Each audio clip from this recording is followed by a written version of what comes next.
ధార్మిక ధర్మ పరిరక్షణలో భాగంగా కాకినాడ శ్రీకృష్ణ పరివార సేవా సంఘ సభ్యులు ద్రాక్షారామం పుణ్యక్షేత్రానికి ఆదివారం పాదయాత్ర నిర్వహించారు. పరివార సంధానకర్త సుధామాధురి మాట్లాడుతూ పరివార సభ్యులు అందరూ కలిసి ప్రతి కార్తీక మాసంలో ఒక పుణ్యక్షేత్రం సందర్శించడం ఆనవాయితీగా వస్తోందని, ఈ సంవత్సరం ద్రాక్షారామం పుణ్యక్షేత్రానికి కాకినాడ నుండి పాదయాత్రగా చేరుకుని భక్తులకు సేవ చేశామని తెలిపారు.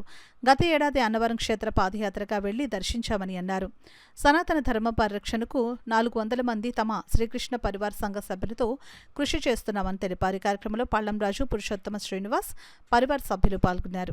ఎంతైనా ముందుకు తీసుకెళ్లాలి అని మా వంతు ప్రయత్నం చేస్తున్నాము.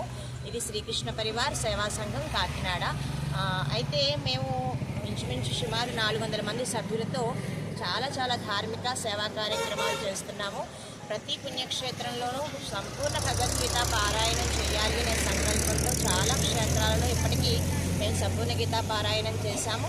రాబోయే రోజుల్లో మరిన్ని క్షేత్రాలలో పారాయణ చేస్తూ హరే రామ హరే కృష్ణ మంత్రజపం అండ్ శ్రీరామకోటి రచన ఇలా రకరకాల సేవా కార్యక్రమాలతో ముందుకు వెళ్తున్నామండి. జై శ్రీరామ్, హరే కృష్ణ. దాంట్లో సభ్యులుగా జాయిన్ అయ్యాము. చాలా యాత్రలు తీసుకెళ్లారు మేడము.